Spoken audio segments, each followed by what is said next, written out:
All right. Happy Monday, everyone. Hope everything's going well for you here on this Monday evening, April 27th, 2020. This is Keeping It Sports with M3 via Facebook Live as well as on the Anchor app. You can find that through the Facebook page that I have set up for this podcast, facebook.com/Keeping It Sports with M3.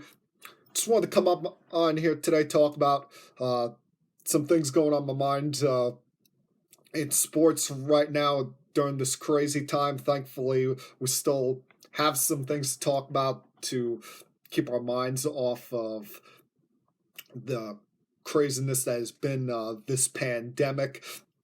Whether it be with the Jordan documentary last night, parts 3 and 4 of The Last Dance. Give you some thoughts on that in a few minutes, as well as some baseball things to fit in here as well. But of course, got to start with the NFL draft finally taking place over the weekend. And listen, I was in full support of this taking place. I know there was a lot of people, mainly front office executives in the NFL, the general managers, who were whining, complaining, wanted it delayed because they weren't able to do all of the pro days, the in-person visits. But I think at times those things can be overblown and lead to more mistakes when it comes to the draft process. Sometimes the less we know, the better.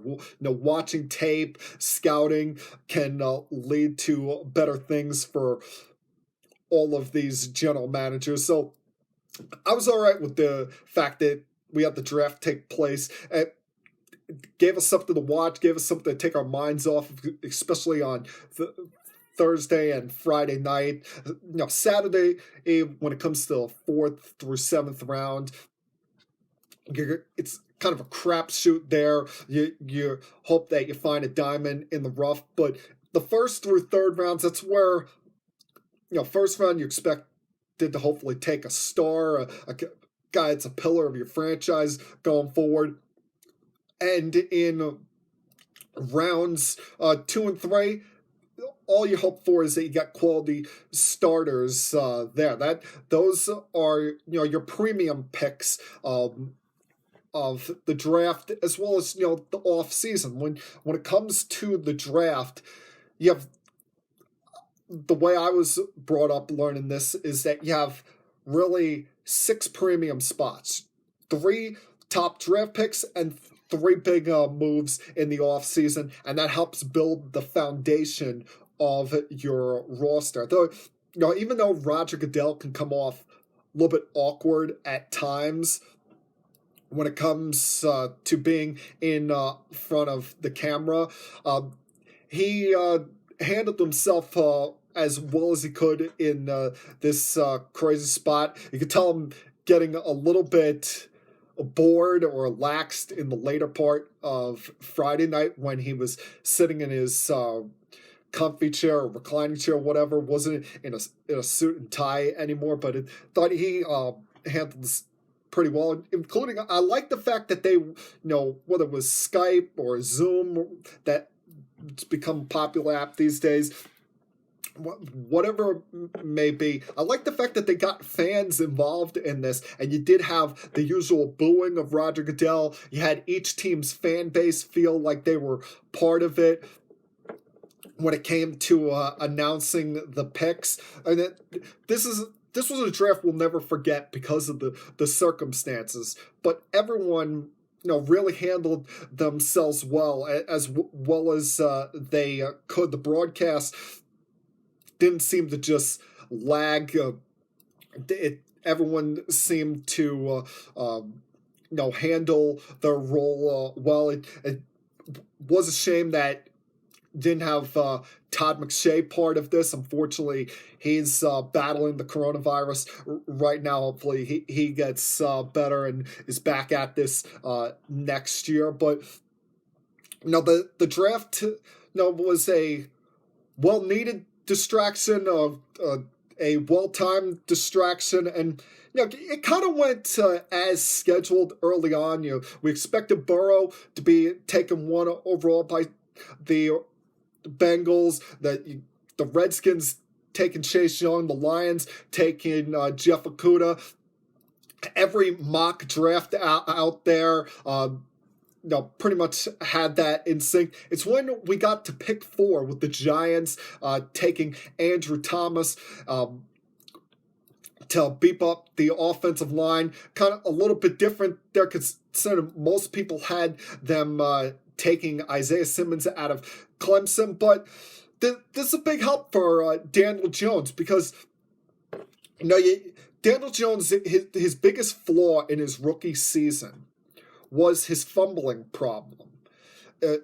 From the time he took over in week 3 to the end of the season, he led all quarterbacks in fumbles. And I think some of the time, that became a bit of a mental issue, a mental hurdle, that he was so concerned with protecting the ball that, he became a little bit overprotective, became a little bit where he's thinking about it every time he's out there. He's always would be getting asked a question about it. With the pressure that he was probably facing at times, the second he even would get hit, probably led to some of these fumbles. So, it's a good pick, a necessary pick for the Giants. They didn't decide to go the route of taking an offensive player, thinking that, they're ready to win now, ready to compete now, taking more of a foundational piece. Because when you think in the NFL, there's the 4 extremely important positions on any given team. Of course, number 1 is your quarterback, but then you also got your blindside tackle, depending on the quarterback's throwing arm. You got your cover corner, and you got your edge pass rusher. And now the Giants hope that they have got at least 2 of those spots locked in for the years to come. Of course, the questions were going to be when the quarterbacks, after Burrow started coming off the board. The best part about the draft finally coming is the fact that we didn't have to hear any more rumors. We didn't have to hear any more speculation, any more predictions, see any more mock drafts, at least for the next 8 or 9 months. Because you had all sorts of kookiness going on in the couple of days, kooky theories, whether it be, is someone going to trade up with the Lions or the Giants, try and get ahead of the Dolphins to take Tua, or the Dolphins falling out of love with Tua due to the fact that they weren't able to get him in for a visit before Florida went into stay-at-home orders, and the NFL canceled all personal visits on March 13th.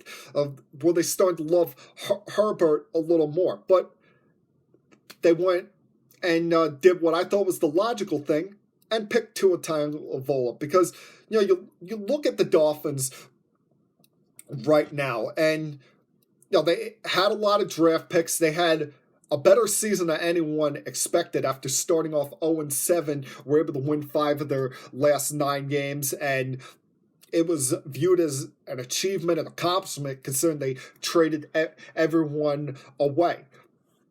But you look at what the Dolphins did here, especially in the first round, being able to not just draft what they hope is their future quarterback, but beef up the offensive line in drafting the tackle Austin Jackson with the pick that they got from the Steelers in the Minkah Fitzpatrick deal.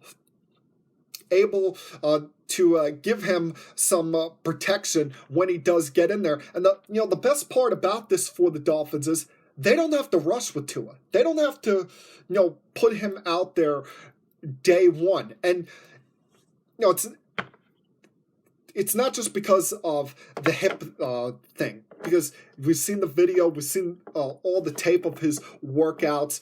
He's looks like he's coming back from this pretty well, considering it's an injury years ago. Most would expect your career to be over from this. And it definitely took years away from Bo Jackson's playing career in both football and baseball. But, he can take his time, does not need to go right out there, because they still have Fitzpatrick. Fitzpatrick, who he knows he's not the long-term answer, not the long-term solution for the Dolphins. He's a journeyman quarterback. He has one good year, has one bad year. That's been pretty much the story of his career. But he knows that he's on borrowed time as the quarterback there. So while he's out there, he's going to give you everything he's got. But off the field, he's going to be a good mentor, going to be a good watchful eye for Tua to learn from, to help grow. And, you take your time with getting him back in there to play. As well as, the fact that you're going to have a couple of rookies on the offensive line that you'll be putting out there day one. You don't want him going behind offensive linemen that are playing their first games in the NFL as well. You get them out there by, week 10, week 11, when these guys have gotten some games under their belt, have, gotten over that rookie hurdle a little bit, and have got a better grasp of the offense, better grasp of NFL lifestyle, the NFL speed play. Then that's the time to get him out there. And it gives him more time to fully get over the hip surgery, the hip problems that cost him the final month of his college career. So, thought it was a great job by the Dolphins. Fortunately, he's probably going to be hell to deal with in the years to come for my Jets as long as he's healthy. But all in all, it was a good night for the Dolphins. A lot of teams, you look at, did well in proving themselves. Will it be, the Buccaneers trading up one spot with the Niners to be able to draft Tristan Wirfs, able to give another offensive lineman to protect Tom Brady in what was a very good week for Brady. We'll talk about that in a few minutes. Or the Broncos adding another receiver to what's already a loaded receiver core there for with Jared Judy in the mix now. Now, their young quarterback will have another weapon to play with in what will be his first full year as a starter in the league. Now, the only real surprises here, and I guess we shouldn't truly look at them as surprises, were the Cowboys going with CeeDee Lamb at pick 17. I thought maybe they would pick a corner there, but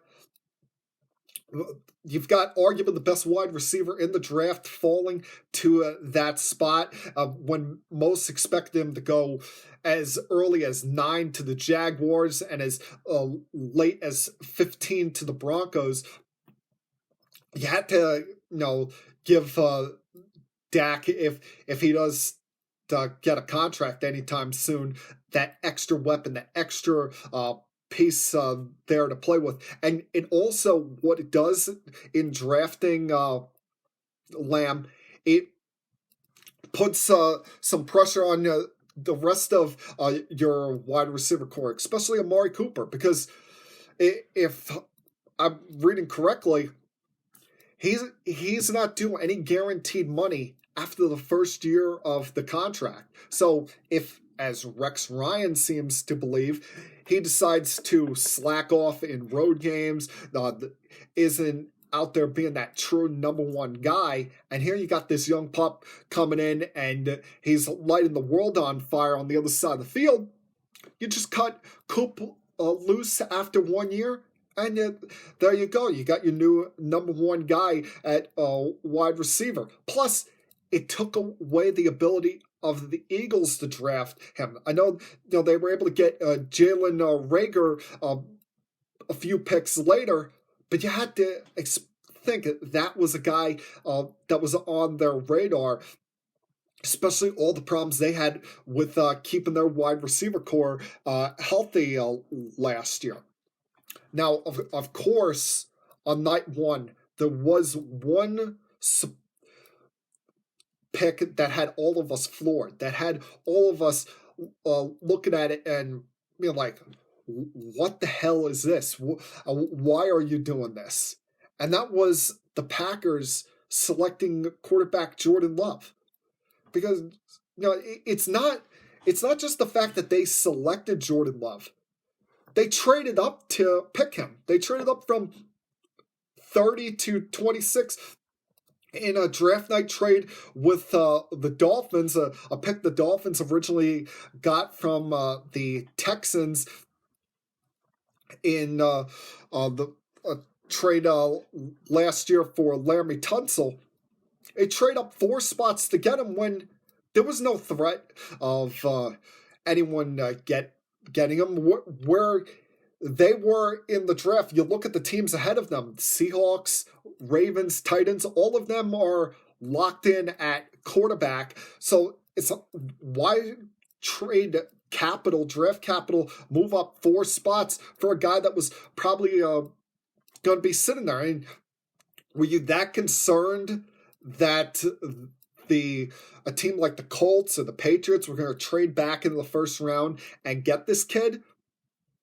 It really does not make a lot of sense. So when you think about it, especially, the Patriots end up not drafting a quarterback. They sign on 2 undrafted QBs over the weekend. The Colts wait till the 4th round to draft Jacob Eason to be kind of a project there behind Phillip Rivers and Jacoby Brissett.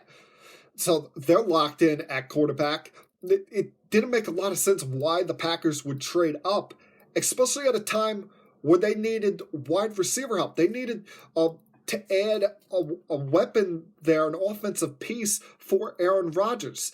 Now, yes, he's 36 years old. Same age Brett Favre was when the Packers drafted him way back in 2005 at pick 24 overall. And, that probably didn't make Favre too happy at the time, but the Packers were looking toward the future. And I know last year Rodgers had what many would consider a down year, even though he threw for about 4,000 yards, had only 4 interceptions, and the team did nothing but go 13-3, which got to think that even though it was more of a defensive effort from them last year, he had just a little bit of something to do with that, a little bit of something to do with the fact that they went 13-3 and got all the way to the NFC Championship game. But you don't get him one offensive weapon. You draft a running back and a tight end, but you don't give him another speed receiver to go along with Devontae Adams. You look at this. In this draft, there were a record 36 wide receivers selected by 23 different teams, and one of them was not the Green Bay Packers. I mean, Rodgers has got to be livid. He was on Pat McAfee's podcast Thursday afternoon, said hopefully we take a skill position player, but that hasn't been the Packers' MO. You know when the last time the Packers selected an offensive skill position player in the first round? Yeah, that's right. If you're thinking it, you're probably way ahead of the ball. It was when they selected Rodgers himself back in 2005. In between that time period, that 15-year time period between the 2005 and the 2020 draft, they've done nothing but select defensive players in the first round. I mean, not one time, especially in a year where everyone's preaching how many wide receivers are available. You don't draft him even one, and you don't even draft him one when they're still readily available after the first round. I mean, he's got to be pissed off. I've ripped Aaron Rodgers a lot over the years, especially whether it be after his first year. I thought the media was going a little bit over the top, ready to induct him in the Hall of Fame. I've had to take my medicine on that. He's proven me wrong about that one, as well as I do think at times he's been a little bit of a selfish prick, especially in the earlier years of his career when they'd win, it was me. When they'd lose, you'd hear a lot of we's, us, and stuff like that. But he's grown on me as the years have gone along. I will give him that. But he's still in his prime. He's still got years to go. Even their head coach, Matt LaFleur, will go on the record over the last couple of days and say we don't see the finish line for him anytime soon. Well, if that's the case, if you have this all-time great quarterback still in what you consider his prime years, why wouldn't you take advantage of that? Why wouldn't you take advantage of that opportunity and get him those weapons that he needs? Because at some point, he's not going to be able to outrun the pass rush. At some point, he's going to take that hit that he can't get up from, or he's going to have to be more of a pocket quarterback than we've seen before. See, he's going to need those speedy guys on the outside to get open earlier than necessary. But no, that's not a priority here. We're just going to rely on him forever to be the do-everything man for us. I mean, the guys, I know he's said the right things. He's talked to Jordan Love, but this was not a priority. This was not a need for the Packers, and no, I don't blame him today for being sick to his stomach. The one person, though, who's got to be laughing about this, got to be Brett Favre. He's got to be looking at this right now and saying, hey, Aaron, welcome to my world. You know, they did the same thing to me. Now they're showing you the little respect. All right, a lot left I want to get to here. Give some thoughts, as I said, on The Last Dance, part 3 and 4 of it from last night. Get some baseball things as well. And, you know, a few more thoughts here and there about the draft, including the things the Jets did over the weekend. So, hope you're enjoying your Monday, what was afternoon, now into evening. Got a little bit of sunlight out there now. And whatever you're doing, sit back, relax, help put your feet on the table, unless you're eating dinner right now, and continue keeping it sports with M3. Back in 1 minute. All right.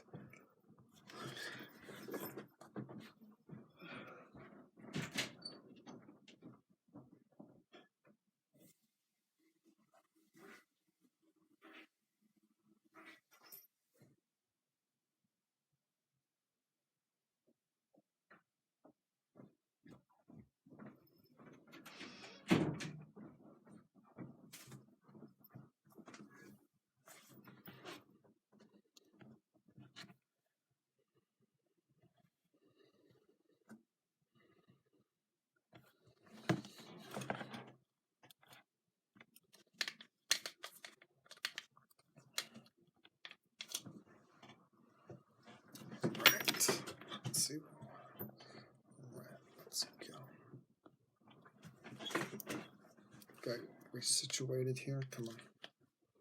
In case you're wondering, when I'm recording this on right now, I'm using this app called Anchor. That's where, you know, if you're of course, if you're hearing me talk right now, you're watching on Facebook live. That's where, you know, if you go to the Facebook page I have set up for this, facebook.com/keeping sports with M3, and you click on the link to the podcast version later to listen to the rest, because you don't feel like looking at me for the full hour or so, or whatever that I'm going to be talking here. That's where the link to the podcast will lead you to. That's anchor.fm/M3's Opinion. That's a podcast I do mostly during the football season to break down Monday night football and Thursday night football the night after those occur. But that's for another time. And yeah, let's get back to keeping it sports in M3 here. All right, back here with more Keeping It Sports with M3. No, before I get to The Last Dance, I saw an article last week that kind of got on my nerves because, as some of you may know, I'm a Brooklyn Nets fan. And right now we are in a spot where the Nets technically don't have a real full-time head coach. After they fired Kenny Atkinson, they named one of his assistants the interim head coach, and I don't think he's going to get the full-time job, especially when you have a superstar in Kevin Durant coming back next year to finally play for the Nets. Kyrie Irving will hopefully be healthy next year. In all likelihood, they're going to have a say in who's the next head coach of the Brooklyn Nets. And I saw a list of some of the candidates here. The number one guy listed is former Cavs coach Tyronn Lue, who's currently serving as an assistant coach under Doc Rivers for the Los Angeles Clippers. And talks about how Kyrie is really much in favor of this. Ty Lue would love a reunion with his former player. Yeah, Ty Lue wants it because he gets a bigger payday as head coach. Kyrie wants it because Ty Lue was nothing but him and LeBron's lapdog there in Cleveland. He may have been the head coach, but LeBron and to a lesser extent Kyrie ran the team, and that's not what I want. Kyrie Irving has not earned the right to call his shot with the Brooklyn Nets. I mean, he's barely been here a year, and he's already pissing me off as a Net fan. As talented as this guy is, would it be? He gets injured very early in the season. Comes back, he's already complaining about the fact that they don't have enough pieces to be a championship contender. Leaves players like Joe Harris and company all off his list as far as listing off core pieces going forward. And also Jared Allen as well, the young center. And then I'm seeing articles about how the Nets are going to look to trade some young players for a third superstar this summer when free agency begins. Yeah, call me when they got a second superstar. That's what I got to say about that. And the Nets can say whatever they want. Sean Marks can say whatever they want. We all know how Kenny Atkinson got fired. We all know what led to this. It was Kyrie Irving bitching and moaning to his buddy Kevin Durant, saying, "Listen, I don't like this guy. He needs to go." And then Kevin Durant spoke up, spoke to ownership, spoke to Sean Marks, saying that this is not the guy to get us over the hurdle. Even though Kevin Durant was the one, when he signed with this team in the offseason, saying that, I watched film on the Nets last year, watched clips of how Atkinson coached the team, and really liked his coaching style, his coaching philosophy. Place. And he's letting Kyrie call the shots through him, and that to me is going to be such a big mistake for Kevin Durant here, because he's already got this bad rap with the media as it is, with the way his time with the Warriors ended, with people still ripping him for how he left the Thunder, went to the best team in basketball to get his 2 rings, a team that, he had a 3-1 lead on, blew that, and then joins them after winning 73 games that year.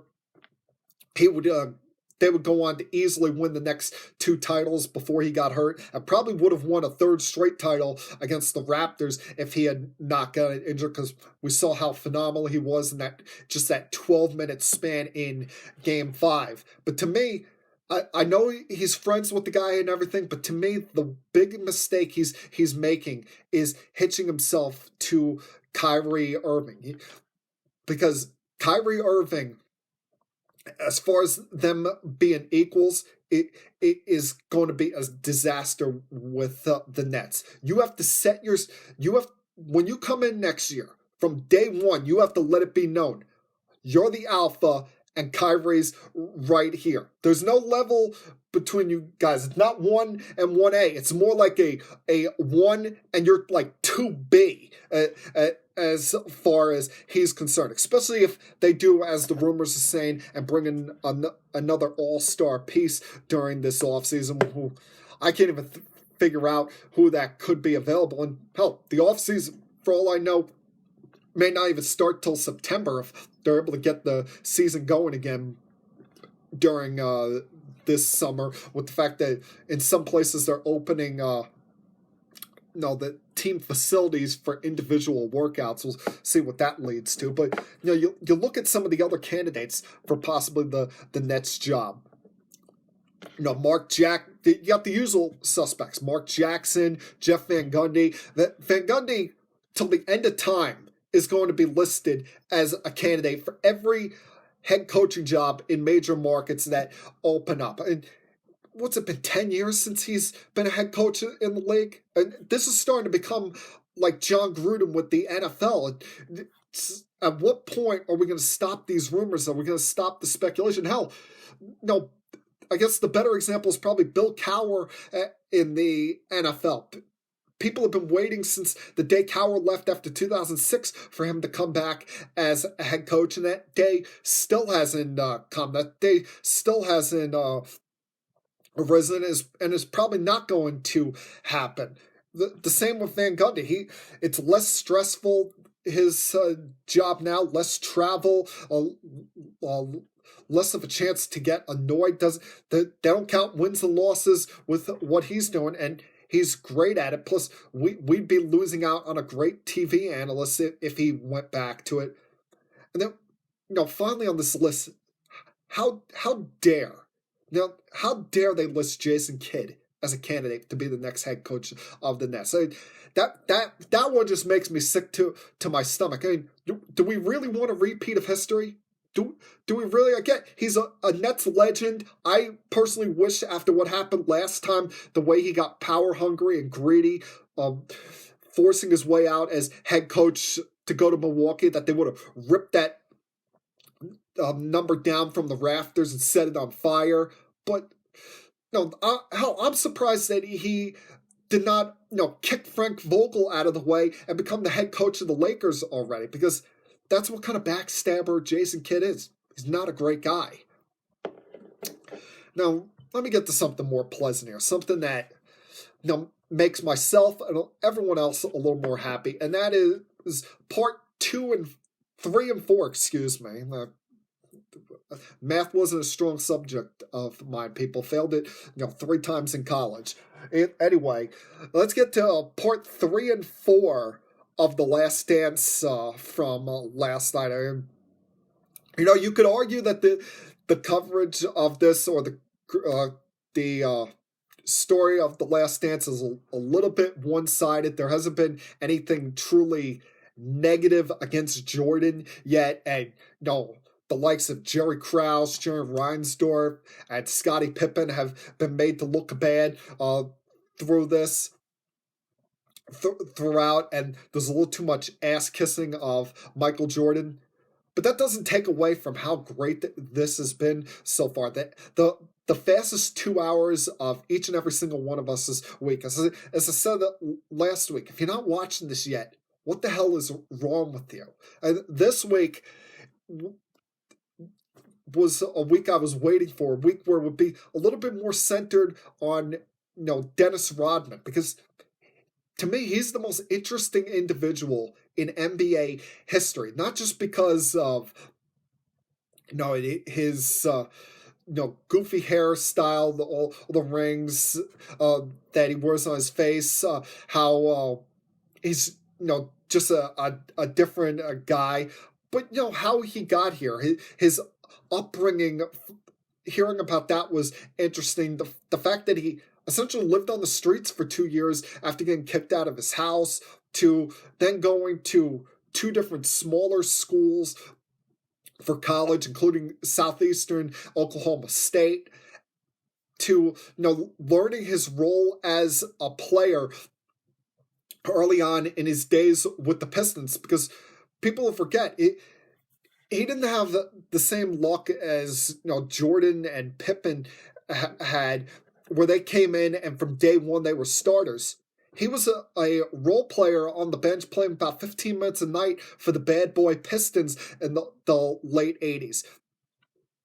It wasn't until about year 3 where he finally got that crack, finally got that spot in the starting lineup, and help that team get over the hurdle, finally help that team get to where they wanted to be. And he was an integral part of that, not just his defense, but his rebounding prowess, the fact that he seemingly always knew where to be on the court, was always in the right spot for the rebound, was a pest, guarding guys all the way up the court, not just at half court, and had the right coaching at the right time.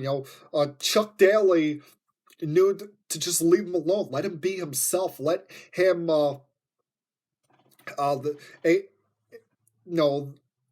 show that personality, knowing that he's an odd person, that he's a different kind of cat off the court. But when he got on the court, you knew you were going to get 100% effort from him. You knew that the second that they tipped that ball and blew the whistle, that he was going to play his heart and guts out, and that a lot of the time he was going to play beyond the echo of the whistle. But that's just the kind of player he was, and he fit in perfectly with that team. A team that, gets forgotten in the history of the NBA, because we think about late 70s into the 80s, that was all about Celtics Lakers. Those two, the only time in sports we're going to see two dynasties going on at the same time, with the Celtics and the Lakers in the 80s. Then think about the 90s with Jordan, Pippen, and the Bulls and that crew. But in between there, you had the bad boy Pistons, who, as Isaiah said, we weren't invited to the party. We interrupted the party. We were that dynasty that nobody wanted, and they were just a phenomenal team, finally getting over the hurdle in '89 and '90. Being that roadblock for Jordan and company in the early 90s, where it seemed no matter what Michael, Scotty, and all them did, they just couldn't get over that physical toughness early on. They put up a lot of points. They would overcome a Cleveland team that no one thought they could beat, especially with Jordan and that so famous shot over Craig Elo to win that first round series in '89, ending what was kind of a loser's mentality there in Chicago, at a time when probably Ron Harper should have been guarding him, not Craig Elo. Something that they've had to live with until LeBron ended their curse a couple of years ago. But even with getting over that, getting past the Knicks, they just couldn't get past the Pistons. 2 years in a row, they were out physical by the Pistons. The Pistons, after 3 games, would install what they called the Jordan rules, where they, Rodman said they tried to hurt him. Chuck Daly was saying how we got to force him to his left. Hell, even John Sally's saying that, no, we got to keep him grounded. We can't let him take flight. And, the Bulls, they just weren't ready. Back-to-back years, couldn't stop this team, didn't have the manpower to beat them. And what it took finally beating them was the fact that Jordan and company started weight training that offseason. I mean, they didn't even really have an offseason after losing in the conference finals in 1990. They just went, right to team workouts, right to getting ready to beat the Pistons. That became their sole focus. That they had one goal beyond just winning an NBA title, and that they knew if we're ever going to get there, if we're ever going to get over that hurdle, we've got to beat them. And you look at it, there have been plenty of examples over the years in sports where before a team wins it all, there's that one team that's in their way and they have to get past them. In 2004, it's the Red Sox having to overcome the demon of their past in the New York Yankees to conquer that curse. Breaking that curse wouldn't have been the same without overcoming the New York Yankees. Or Peyton Manning finally winning a Super Bowl. Both times he won the Super Bowl, he had to get past Brady and Belichick. And the same here applies for the Bulls. To get where they wanted to go, to overcome that championship drought, to finally get Michael a championship, because that was something the league was totally invested in. They had to beat the Pistons. They had to get past this team that was just seemingly an unstoppable roadblock for them. And did Michael become a little bit of a tyrant from it? Yeah, but every superstar is a demanding personality. It ultimately helped out him. It helped out Scottie Pippen. It built a toughness in that entire team where by the time they got to 91, the Pistons couldn't mess with them anymore. The Pistons,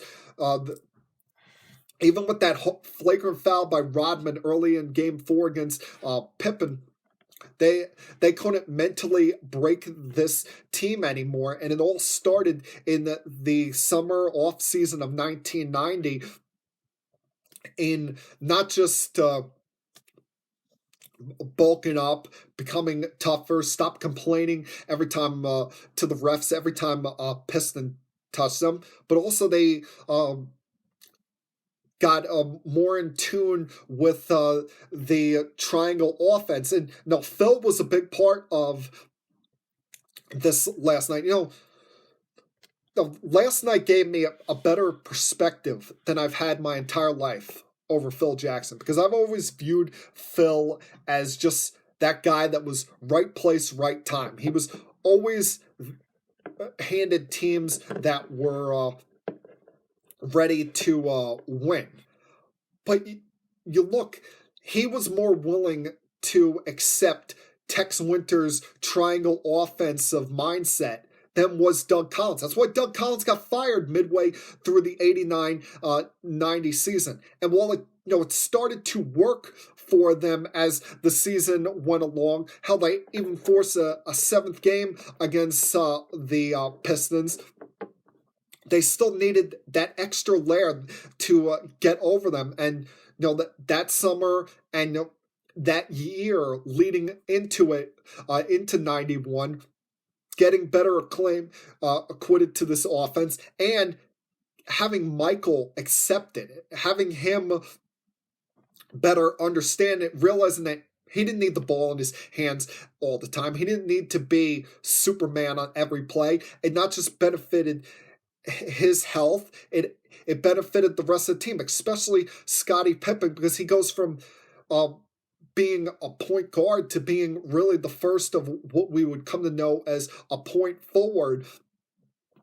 And what I think is an underrated, untalked about thing in all of this is, remember in episode 2, they talk about Pippen being unhappy with his contract, and the fact that he signed that extension after 91 because he had there was worries over his back, didn't want to take any of the risks. Well, look at the shot that he takes from Rodman in Game 4.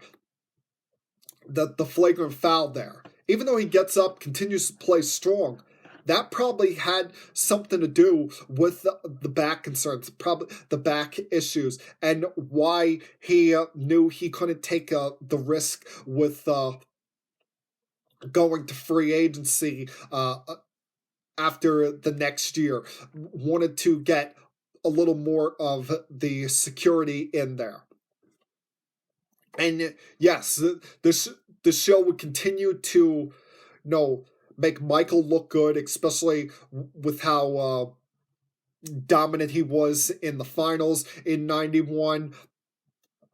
And make Phil look good, make Jerry Krause look like a moron at the end in when the day after the Super Bowl in 1998, he's already bringing up that, once again, that Phil will not be back next year. This will be his final year. Michael will just have to accept it, saying that if he leaves, it's his choice, not ours, and he's going to have to play for another coach. And that's something I don't know if they're going to fully explain this, if there's more interviews with Krause as this goes along, because in each episode you see a back and forthness. You see them start off with a certain date in 1998 and then backtrack. Backtrack to Rodman's upbringing and his days with the Pistons, and then joining the Bulls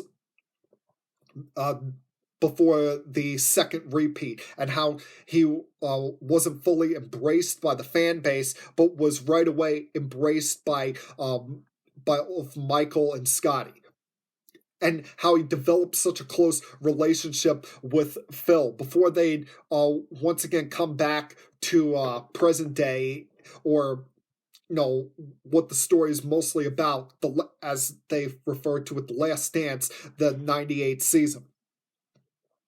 But I hope there's some interview in here, because we can't ask Krause now due to him unfortunately passing away a few years back. But I hope there's somewhere in here where we can better understand this, because still I don't get it. Why would you want to break up this group? I mean, there's theories, there's speculations as to why. Some thinking that, that they didn't want this team to get old. They didn't want to spend, a majority of their salary cap on 3 players, with the big 3 there, or what it was. But, why wouldn't you take that risk? You got a 3-peat. There's only been 1 4-peat in NBA history. As I said last week, if someone beats you, fine, then you can break it up. But I just, for the life of me, will never understand why you would want to break something like that up before someone beats you. If they lost to the Spurs in 99, fine, break it up. Michael would have been 35, 36 by then. That would be the time to do so. But to do it then, I'll never understand. And as Krause isn't the only one they make look bad in all of this. Pistons, of course, they show the bad side of them. The fact that, as I said, not just Scotty, but that entire team played not just to the whistle, but to beyond the echo of the whistle. With how physically tough they were they were as great a defensive team as we'll ever see. But they come off in this as complete assholes, with the fact that after Game 4, Lambeer leads the team to the locker room, or even before Game 4 even ends, they leave the bench with 7.9 left to go, refuse to shake the Bulls' hands. in their minds is kind of payback to what the Celtics did to them when they finally beat them back in '89, and you could see the disrespect that Jordan and company felt. Hell, still to this day talking about it, Michael Jordan hates Isaiah Thomas, and that's going to be things that I'm looking forward to seeing as we go along here, because next week they're going to talk about the Dream Team. We know Michael played a big part in Isaiah not being part of that team. Going to talk about hopefully eventually Michael's year and a half away from the game. Talk about maybe get a little more in detail on the death of his father playing a role in his first retirement. So there's a lot to look forward to, a lot to still unwrap in this, but so far it's been as enjoyable a product as you can ask for. Yes, a little bit one-sided, but still a lot of great things that we'd never seen, a lot of things that we got to unwrap. I mean, especially the fact that can you imagine if there was social media back then, back in 1998, how much of a field there would have been if we knew back then that the Bulls let Dennis Rodman, go on vacation during the '98 season. And Michael was right all along. You let this guy go, he's not coming back.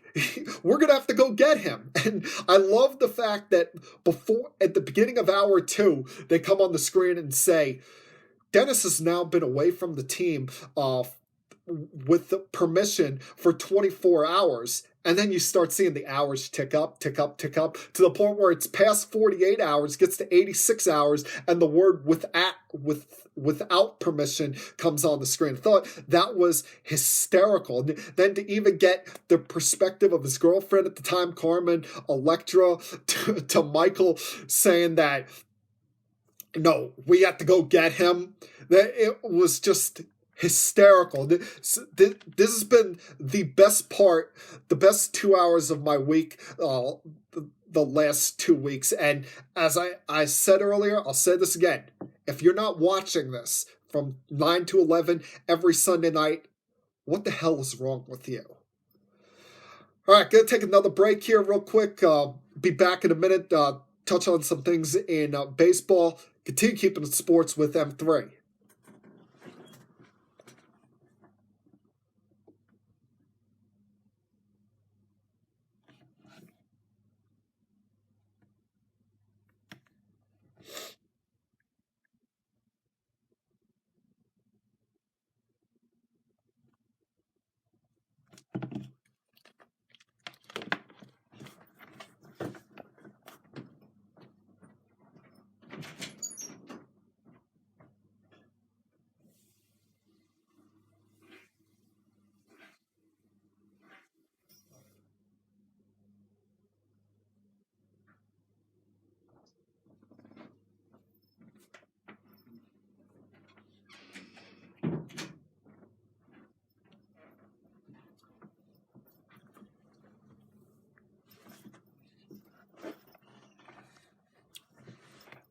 All right, let's keep going here. We're going to still a couple more things to mix in here. As I said, turn the page to baseball coming up. Just waiting for, all right, just waiting for that last segment to save here on my phone. Now we can get right back to it. All right, welcome back to Keeping It Sports with M3. For those of you watching on Facebook Live right now, thank you very much. Hell, you didn't feel like looking at me for this whole thing, and you're listening to the podcast version of it. Remember, tell your friends about where they can find it. Facebook.com/Keeping It Sports with M3. For now, it leads you to a link to my other podcast, M3's Opinion, on anchor.fm/M3's Opinion, as well as, anytime you can send any questions, comments, thoughts, opinions, either if you're watching live right now or through social media. Find me on Twitter, at M3Rozansky. That's at MTHREEROZANSKY at M3Rozansky. And the Twitter page for this podcast is at Keeping It Sports.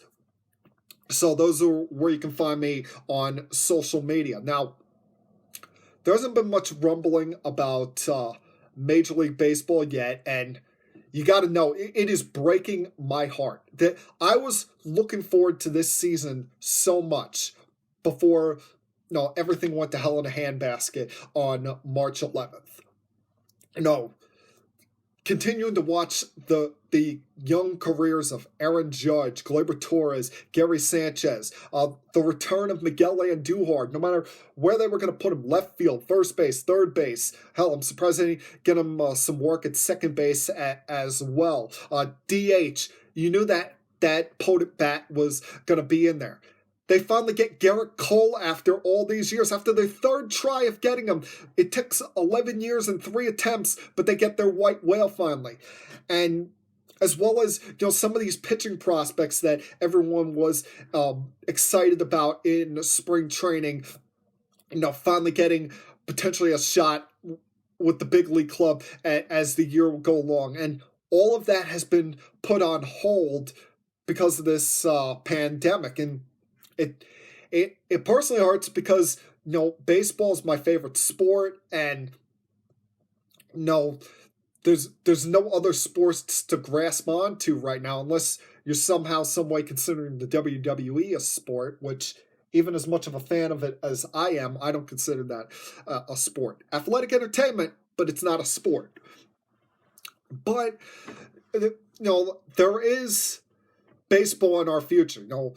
Rob Manfred has said that he fully expects baseball will return this season. And there's been talk about this 3-state plan, which of all the ideas of starting the baseball season, potentially some point in early July, I think this is the best idea. If you put the AL and NL East in Florida, the AL and NL Central in Texas, and the AL and NL West in Arizona, and you just stay there. You play those 9 teams in your region over the course of 81 to 110 game span, somewhere around that, and you can have a season. And those are warm weather spots. If you put in the right number of off days, get this started on July 4th. Of course, it's not going to be in front of fans, but hey, some sport is better than no sport. Get started on July 4th after a spring training in June. That you start off with a 30-man roster for the first month. Get to August, then it's back down to your normal 26 through midway October, where you can then expand back to 28. And then do the postseason in a neutral site, warm weather sites in November, when you're down to your 10 postseason teams. I think that can work out. I think we can have a somewhat still enjoyable season there. They're not going to get in 162 games. They need to get that mindset out of their way. I told you this a couple weeks ago. I do not want to see doubleheaders in which are played with 7 innings in a ball game. No gimmicks like that. But if you start the season with the mindset of we're only going to get 110 games at max here, do it over the course of a 4-month span, it can be done. It really can. And it sucks we're not going to get to be a part of it other than viewing it on TV. But as I said, something is better than nothing. That's why, there's a deal being worked out with ESPN in about a week. The Korean baseball organization, the KBO, is going to be starting their season. They're going to be getting it underway about 5 weeks later than they expected to. But they're going to get their season going. And there's talk that ESPN's going to air a few games a week on their broadcasts here in America. And listen, I don't know these players in a few weeks or months, I'm probably not going to give a damn about him. But the second that starts getting shown, you better believe I'm going to be all over that like white on rice. Whatever I can get, whatever sports I can get in my life, whether it's that or the fact that UFC is going to be having 3 fight nights on a beach in Florida somewhere coming up in May. I'm going to watch that. I'm going to hopefully enjoy that. Something. I'm in a sports withdrawal, people. I need something. Every time we've had some kind of larger than life issue, problem in this world, we've always had sports to turn to. And this is the first time in my lifetime, at least, we haven't had that. Whether it be, 9/11, going to war in Iraq, whether it be a president up for impeachment, any kind of kooky stuff that really matters in this world, we've always had that friend. That's the sports world, what I like to call the toy store, there for us.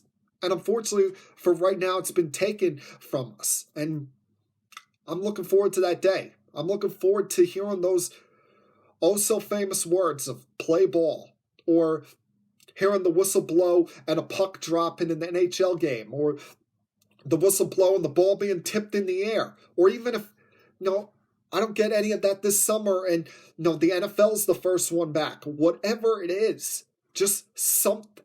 I will continue to say this. Something is better than nothing. As long as, you're not trying to gimmick up the sport and you're playing it the way it is supposed to be. Yeah, it sucks without fans, but I'd rather, be watching it on TV than knowing the sport is not going on at all. Now, one more thing I wanted to get to when it comes to baseball before I take another break here. Met fans, it's long been a dream of theirs to get rid of the Wilpons, to get that ownership out of their life, because quite frankly, everyone will say that the worst owners in New York is James Dolan. No, the worst owner is the Wilpons. They are the cheapest owners in all of New York sports, and they don't even operate under a salary cap. They operate under a self-installed salary cap and try to play themselves off as a mid-market team in New York.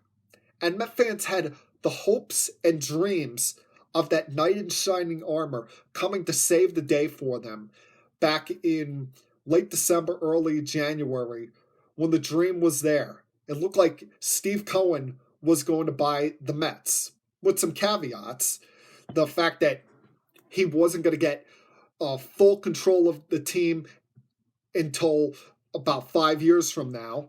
Jeff Wilpon would still have some kind of role with the organization, and he wasn't going to get SNY in the deal, which I will never understand. Well, now it looks like you may have another knight in shining armor coming to your rescue in the forms of childhood Met fan, now great broadcaster on ESPN, and all-time great in baseball, Alex Rodriguez, and his soon-to-be wife, Jennifer Lopez. Yeah, they have retained the J.P. Morgan and Chase to help them raise money for a possible ownership bid, and this doesn't surprise me. A-Rod's a baseball junkie. I'm surprised he hasn't tried to get an ownership of a team already, or gotten that yet.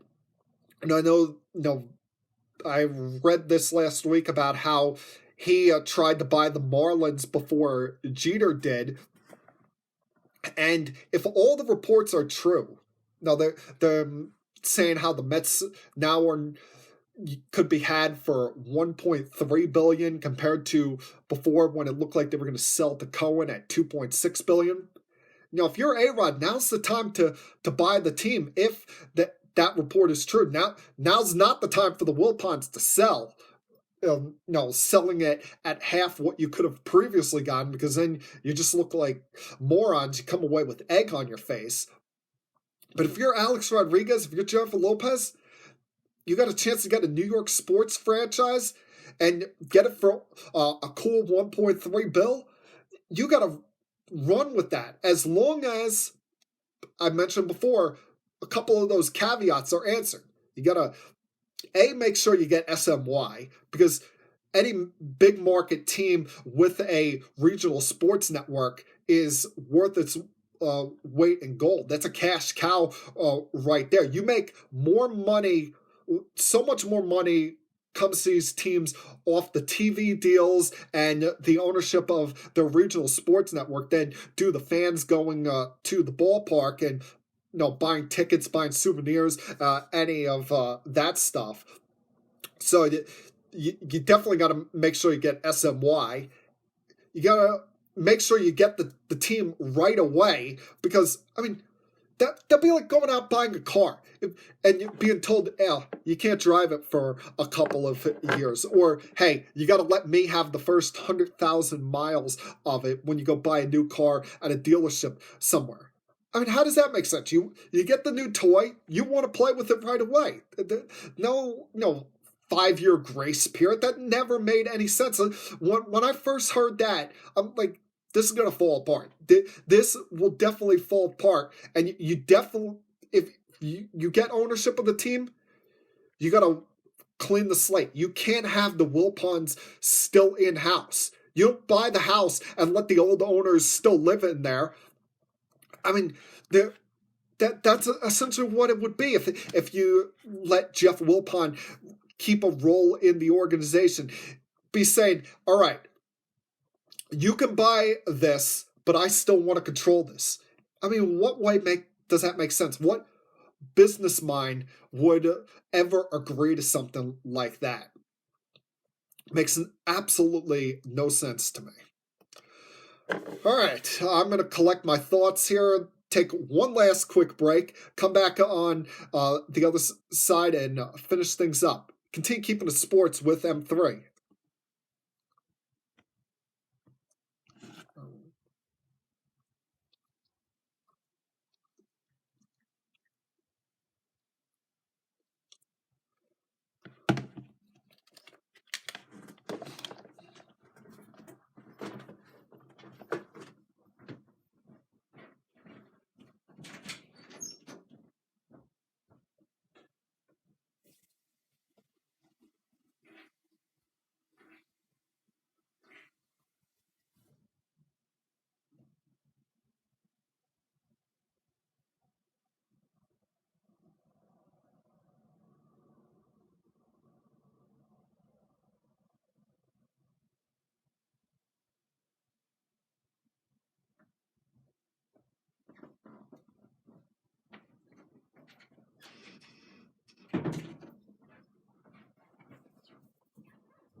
One minute, just waiting for this to load.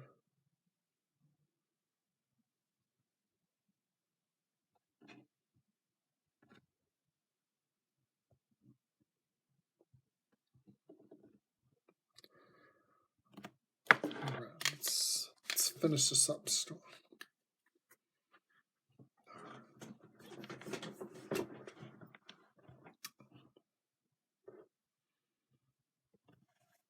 All right, let's finish this up strong here. A couple more minutes left of keeping it sports with M3. Finished up on the NFL draft, which, as I said, very successful over the last couple days. A couple things, take away from this. Once again, everyone stopped complaining about the SEC and their dominance over college football. They are so much far and away the superior brand of college football. It's not even funny. I mean, you look at a record 63 players were taken over the course of those 3 days. 63, that's 1/4 of the players selected. 9 of them happened to be wide receivers. They were 9 of the 36 receivers taken were from the SEC. They're just better than everyone else. It's that clear and simple. Now, not a lot of the Alabama guys seem to turn out well for my New York Jets, but that's how things go, unfortunately. But it was a very successful event. We talk about all the stuff that surrounded it, like the fan participation, Goodell, teams that made some of the most interesting moves of the weekend, especially with the first round. Rodgers having to be annoyed that they take Jordan Love, even though he hasn't publicly expressed it. The Cowboys, when everyone thought they were going to go defense, taking another wide receiver, putting pressure there on Amari Cooper. Brady continuing what was a somewhat good week from him. I mean, unless he was entering the wrong house of someone down in Tampa, for the most part, it was a good week for Tom Brady. He gets a left tackle, and he gets his favorite weapon back.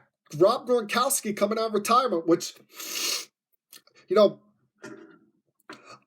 I said about 2 months ago that I would be surprised if Gronk came out of retirement. But that would only be a surprise if he came out of retirement to play with the Patriots. Because, his body, he had a lot of injuries during his career, suffered a lot of wears and tears with the Patriots. But, Tom Brady, as he said, was his quarterback. That was the only quarterback he'd ever play for. That's why he was able to force Belichick's hand in getting that trade turned down 2 years ago that would have sent him to the Detroit Lions to play for Matt Patricia. But I'm not surprised that he's doing this now. Full year off.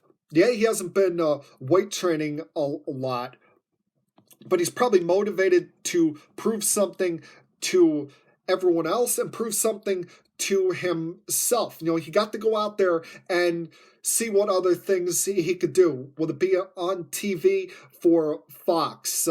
He was part of some reality shows, had party down at the Super Bowl. He got to be part of the WWE for a little bit, but probably couldn't find anything that matched that intensity and that enjoyment of playing NFL football. And the only thing that surprises me about this trade, and I know a lot of people saying, oh, why would Belichick do a favor? Why would he do a favor for Gronk, Brady, and the Buccaneers like that? Well, Rob coming out of retirement would have counted $10 million against his salary cap, so he clears that. He gets a draft pick from the Buccaneers, less than what he could have got from the Lions a couple of years ago, but a pick that can help his team.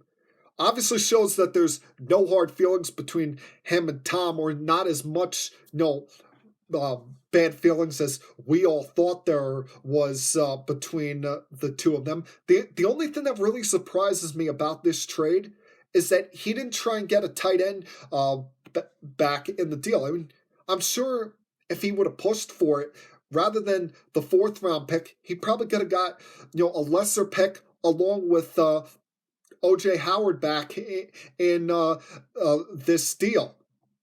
So, that really is the only thing that surprises me here, because now the Bucs have 3 tight ends on this roster, and other than the Baltimore Ravens, I don't know of any team that really uses 3 tight ends. But Rob going to this team is going to save some wear and tear on his body. He's not going to have to play every down like he did with the Pats. Hell, he may even get games off with the Buccaneers because you look at this depth. Mike Evans, got Chris Godwin, got young running backs that can come out of the backfield act as receivers. You still got Howard there as well. He's not going to be required to play 90% of the snaps like he was in New England, and this is a new challenge for him. He gets to reunite with his quarterback, and it takes longer than with some than others, but probably the wear and tear mentally of playing in New England, where, as he said, you don't get a lot of credit from Belichick until you're retired and out of the game. That probably wore on him eventually, over time. So he wants to go somewhere where he can have a little bit more fun and enjoyment in this part of his playing career. And, we're all, as fans, going to be the benefits of it, especially as a Jet fan, not having to see him back in New England. That was the one saving grace in all of this, is that would have just bothered the hell out of me if Brady re-signed in New England and all of a sudden Gronk comes back out of retirement. I'm like, you're telling me all three pain in the asses are back together? I thought, I got one of them out the door and that another one of them was out the door with them. Now just all about waiting out Bill Belichick, because, people made a big deal of the fact the Patriots didn't draft a quarterback, and that it really looks like they're going to go with Stidham as their starter. Either I can't see it being Brian Hoyer. Please don't even try and sell me on that one. But and the fact that they signed two undrafted quarterbacks, with Belichick there, they're at minimum still going to be an 8-8 team next year. They're not a great team anymore. They're not a Super Bowl winning team. I mean, I wouldn't be surprised if any day now they cut Julian Edelman loose and let him go play somewhere else, or even let him retire with the beating he's taken.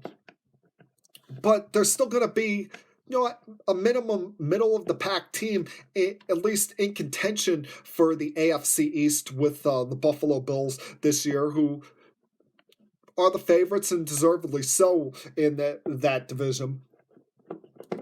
But they're not going to be bad enough to the point where they're going to select Trevor Lawrence next year. All right, that's not happening. They're going to have to build. If they want Trevor Lawrence, they're going to have to build up the draft capital to do so. And trust me, if there was ever a time for there to be a teams conspiring against one team, this would be the time, because there should be a memo going around the other 31 teams. Under no circumstances do you let the Patriots get in position to draft Trevor Lawrence next year, because then it's hell all over again, and Bill may not retire until he's in his mid-80s, when Trevor Lawrence is ready to retire when he's 41. And please, let the pain end sooner rather than later. Now, when it comes to my New York Jets and this draft, there were some clear needs that needed to be addressed. And I know there were a lot of Jet fans that were hoping, wishing with that first round pick that they would select, Jerry Jeudy or CeeDee Lamb. But the route they took in picking Mekhi Becton was the right choice. Now, he was the best left tackle on the board at that point. And you need to stabilize that offensive line. You need that building block on that offensive line, because the most important thing is the development of Sam Darnold.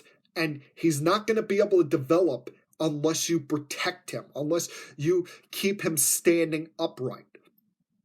So, I wasn't doing cartwheels. I wasn't, acting like, oh, here we go, playoffs, baby. Whoa, 2021, January 2021, here we come. Jets back in the playoffs. No, there's still ways away from that, and probably are never going to the playoffs as long as Adam Gase is their head coach, unless Darnold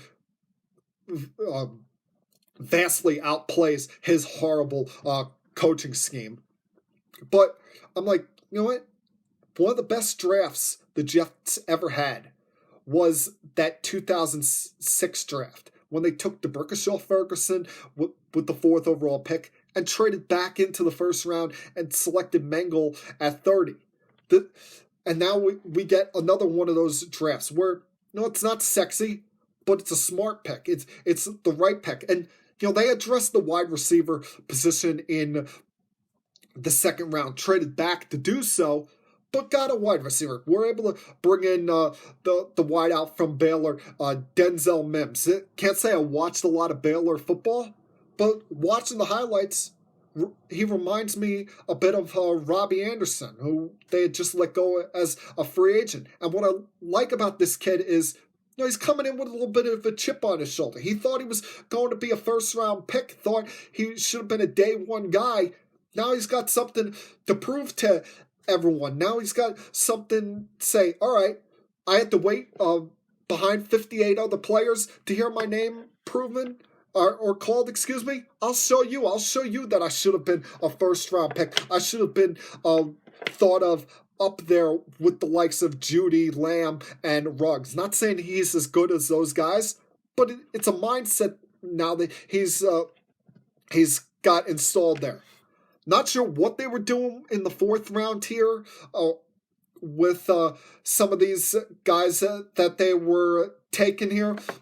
They take the defensive end out of Florida, who to me reminds me a lot of the Polite, who they took last year, didn't even make the roster.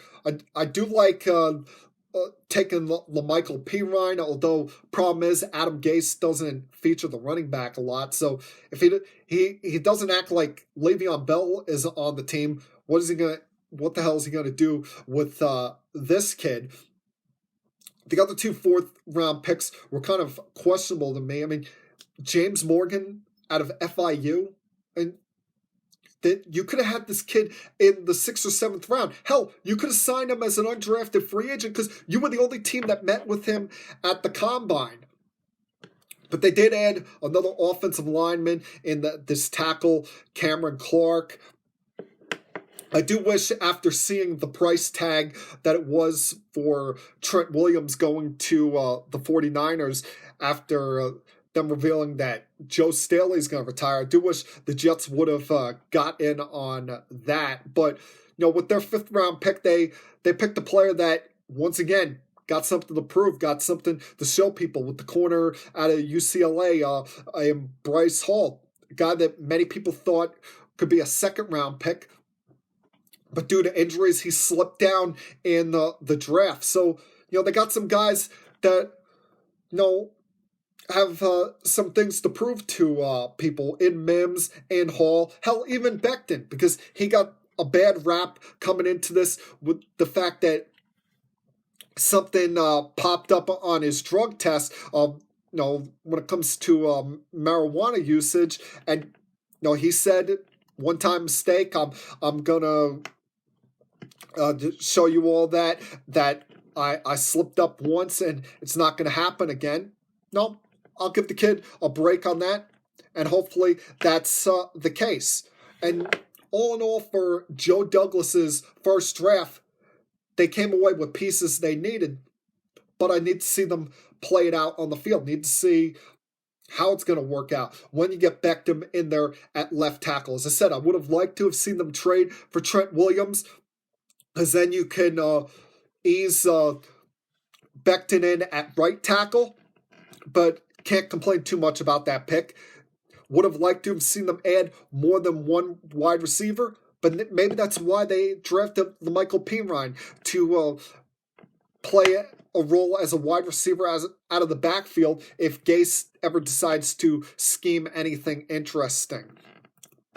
And then the corner they took in the 5th round. They needed to add some depth at the corner position because, they brought back Poole, but, got to see if he's more than a one-year wonder. And I don't believe that Bless Austin is truly cemented in his role yet as a legitimate starting corner. So add some competition there.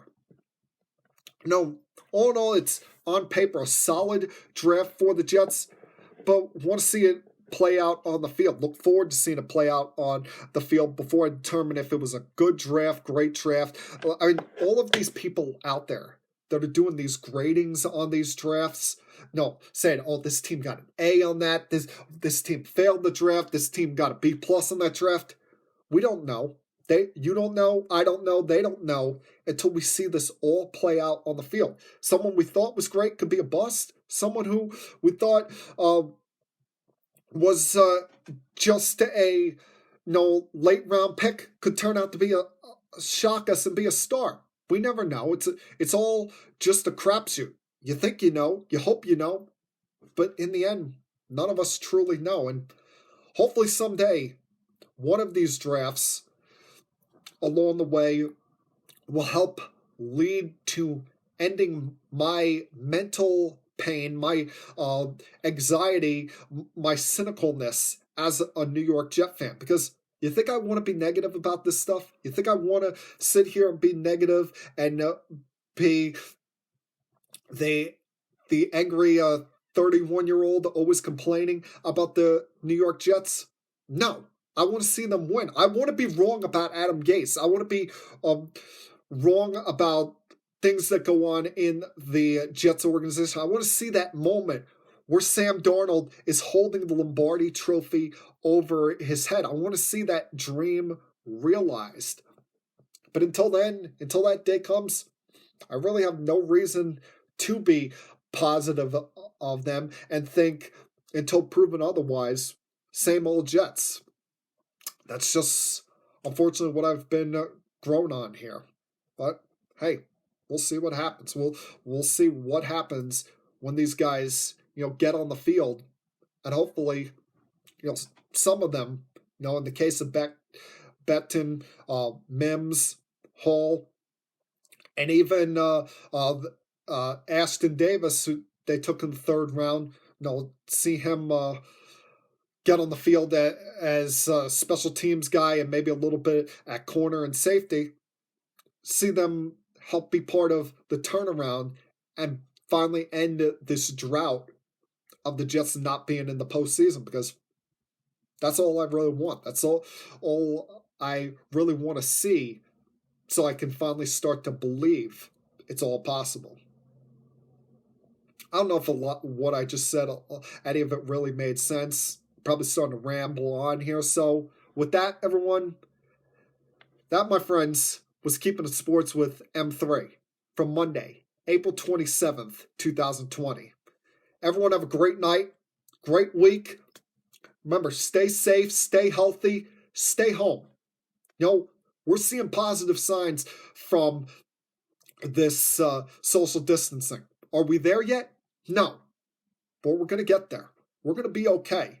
We're going to get over the hurdle. We're going to look the COVID-19 in the face and say, you know what? You put us on pause for a moment, but you couldn't stop us. You couldn't shut us down.